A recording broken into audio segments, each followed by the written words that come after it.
Today. I'm Sophia with Garden State Film Festival. It is in our 21st year. We have 237 films from 23 countries from March 23rd to March 26th. You can check out these films in Asbury Park. And one of the films you definitely want to check out is this feature film, Daniel's Gotta Die. Here to talk to us about it is the producer of the film, Nicholas Tabarrok.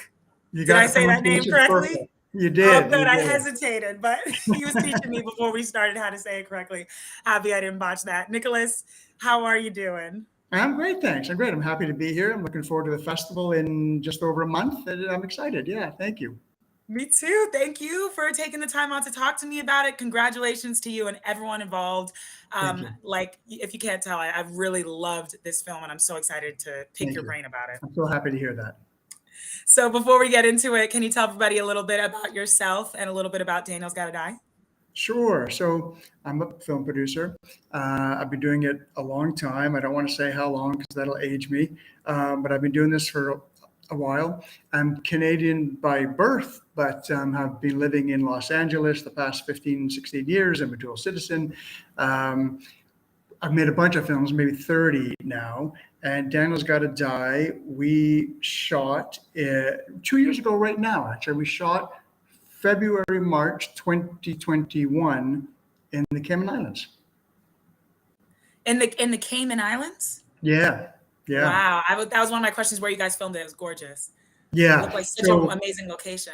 it's interesting because the film is originally written was sort of set more of a classic cottage. Like, did you see the first Glass Onion, the first Knives Out movie? Yeah, yes. And that's one of the that was I was thinking me and my sister were both like, this reminds us of Knives Out. Okay, good. Well, that's what I mean, our script was written so long ago that it was in no way trying to emulate or copy that. It's pure Uh-huh. coincidence. But the original setting was that sort of house. It was like a house in the country surrounded by woods, more of like a cottage cabin kind of feel. Mm. And then this opportunity came up to film in the Cayman Islands. And, we spoke to the writer and we said, look, we think the story worked. The story had to be this one family trapped within a house for a weekend. And of course, it worked perfectly well. And you might even say even better than the Cayman Islands. You've got the sunset and the beach and this gorgeous Right. home, this gorgeous setting. So it wasn't designed that way. It was sort of a retrofit. But my gosh, I'm so happy for it. Couldn't have been Yeah, better. what a happy coincidence. And Totally. it told the story well because obviously it gives you an example of the lifestyle that Yeah, they live. exactly. Exactly. We should be Amazing. so lucky. Oh my gosh. That's what you love to see as a producer, right? Something kind of just falling into your lap and working out. Absolutely. I mean, this film, we have to, when we're about to make the movie, we have to provide what's called a chain of title, which is the sort of the whole history of its development for legal purposes to prove sort of what the ownership is. And the reason why I'm telling you all this is because in that, we had to sort of talk about the very first time we optioned the script. And it was 2012. So it's like, oh my God. I remember, with my producing partner, I said, oh my God, 2012, it's taken us 11 years to make this movie, Wow. or 9 years, whatever the math is. But that's actually not that abnormal. But so it Mm. feels like it came together quickly in some respects, but in other respects, it took us 10 years.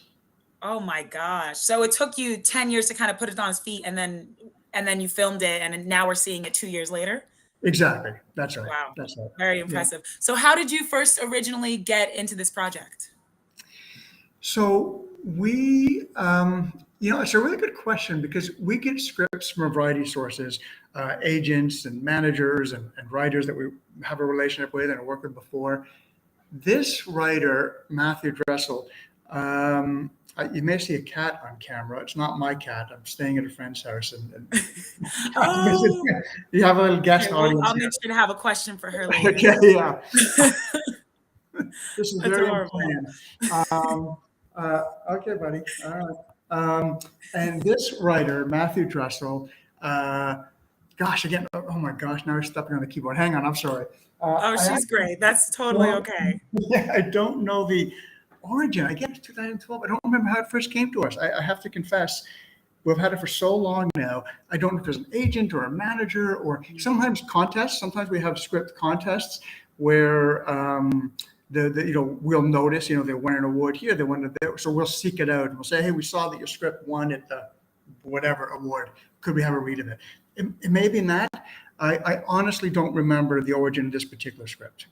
Well, that makes sense. I mean, you've done over 30 films and it's Yeah, been what, exactly. 10 Can't keep years. track of So them all. we won't blame you for not remembering it, but I'm so happy that you became a part of this. Do you know what it like, even though you don't remember how it first kind of happened, do you know what about the script that drew you to this and we're Oh like, yeah, oh, this yeah, is yeah. what we want to I produce? remember that vividly. So my producing partner in the film, we worked together, Leah. She read it first, and she sent it to me and said, "I think this is great, it's charming, it's funny. I think you should read it." And I did, and it was all those things that it's some really witty dialogue, some real fast-paced, fun, witty dialogue, and this great premise. This great premise where the it's a wealthy family. The father's, passed away. And part of the inheritance is this family who are completely dysfunctional. They hate each other. They all have to survive a weekend together in order to get the inheritance. So again, even though our project um, preceded this by 10 years, it has a little bit of Succession in it. I don't know if you watch Succession. It's my favorite show on TV, but a little bit of that, the infighting between the brothers and sisters, and they hate each other, tearing each other apart. I mean, it's awful, awful stuff, Yeah. but it's fun to watch, right? It's So fun to good. be, it's like a car crash, right? You don't want to be in the car crash, but it's fun to watch a car crash. Oh my gosh. And one of the things, I mean, I love stories with dysfunctional families. I love things Yeah, that are unpredictable, that like there's a reason why you want to finish this. You're on the edge of your seat trying to figure out what's happening and then you're entertained the whole time. So it has everything I love about films.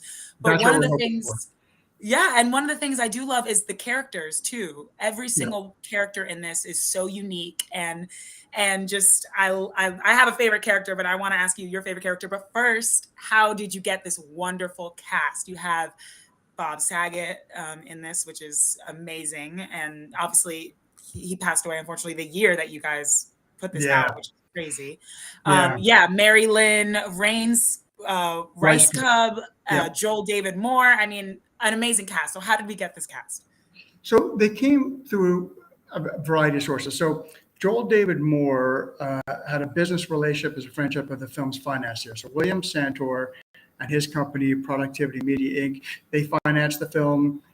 William and Joel had a relationship, and when I brought the script to William as a financier, he said, "What do you think of Joel David Moore?" And I knew him as an actor. I didn't know him personally, but knew him as an actor, knew his work, and I thought he'd be perfect for the lovable, well-meaning son.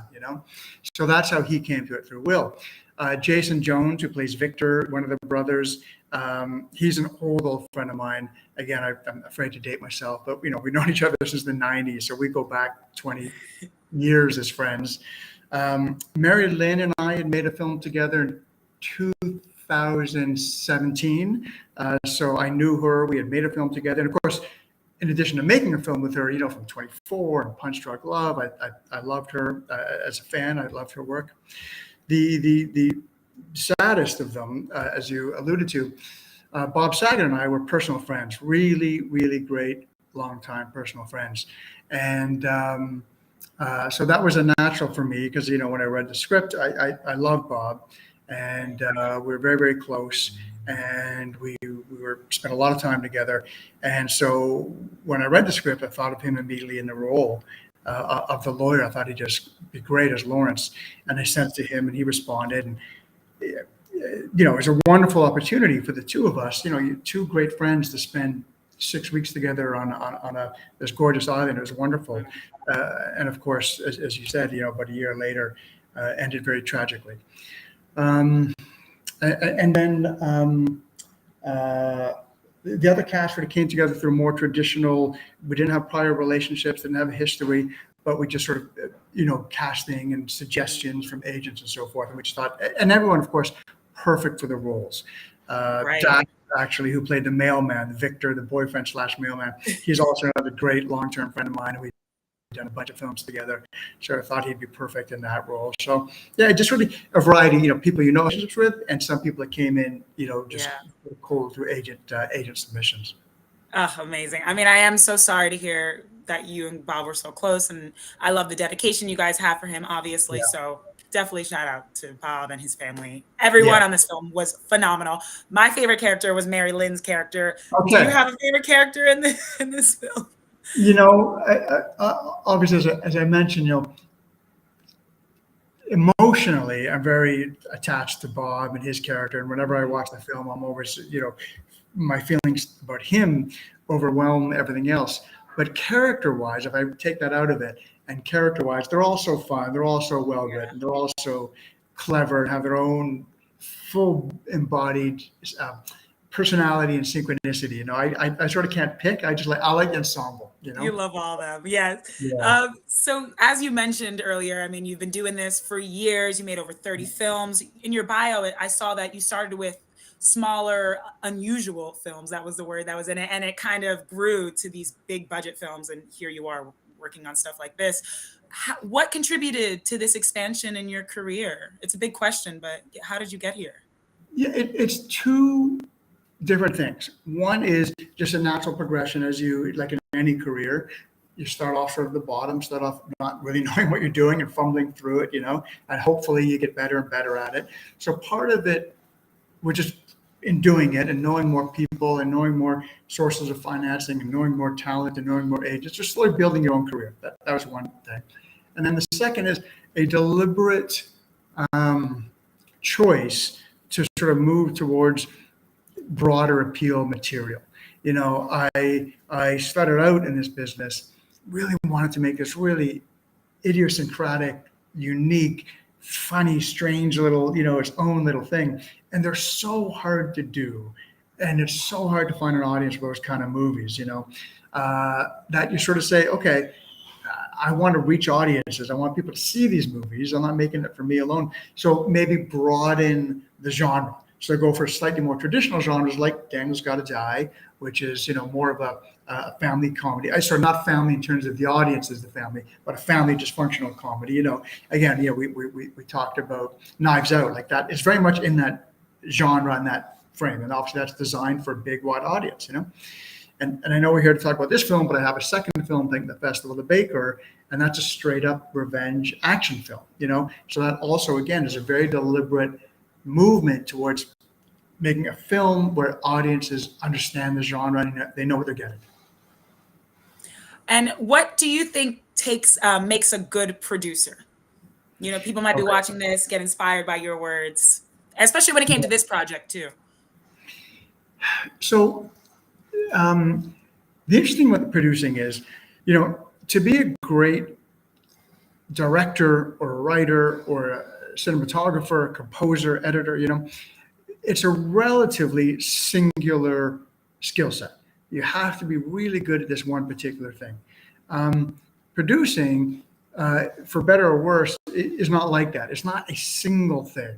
To be really great, and I don't consider myself amongst the great ones, you really are skilled at a bunch of things. A really good producer has to have a business mind. You can't be a pure left brain artist who can't organize things and can't understand how to read a balance sheet or a budget and can't deal with banks. A lot of producing is dealing with numbers and dealing with banks and watching budgets and so forth.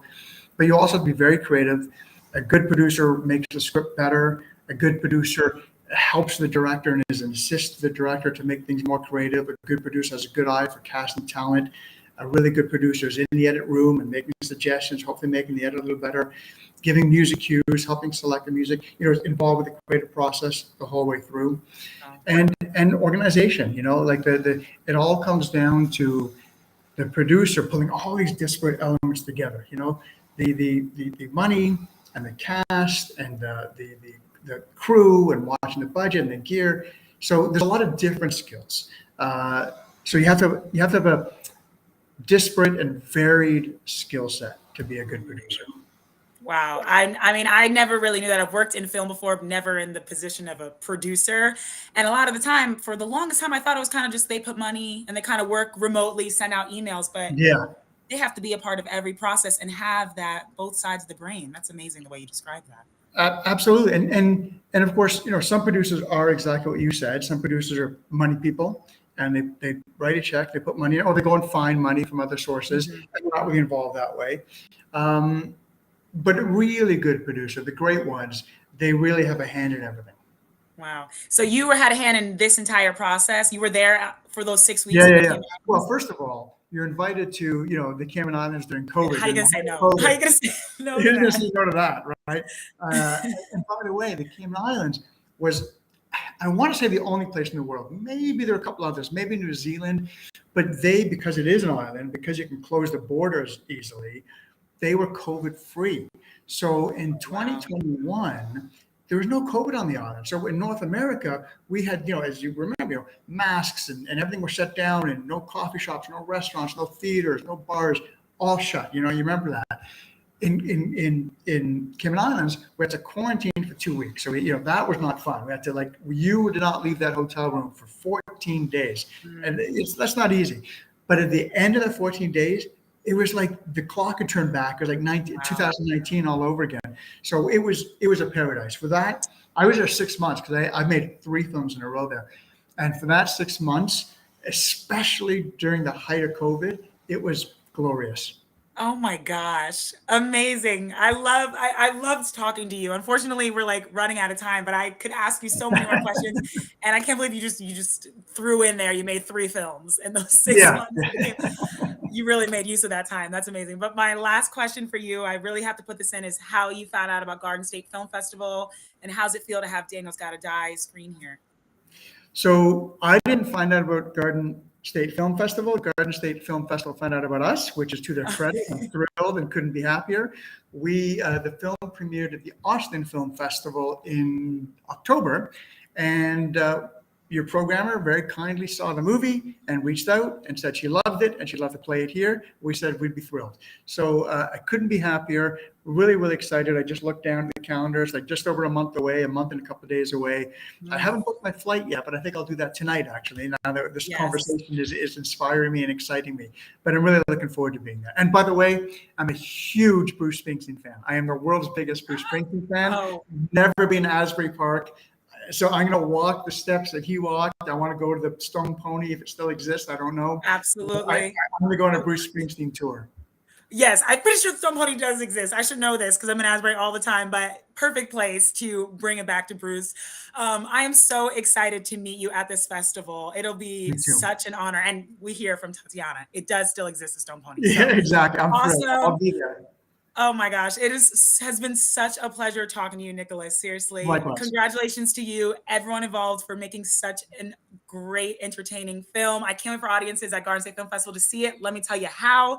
You can watch it at the Showroom Saturday night, March 25th, 8:30 p.m. to 10:45 p.m. So definitely check it out. Meet Nicholas, and I'm super excited to see you there. Oh, also everyone, check out GSFF.org to get your tickets. You can get screening passes, you get a Parkway pass, which will get you in all the events, all the panels, all the screenings, or you can just buy tickets to the screenings itself. So definitely check out that website and come check out Daniel's Gotta Die. Thank you so much. I'm really excited. Thank you so much for having us. Oh, thank you. We'll see you at the festival. Bye, Sophia. Bye.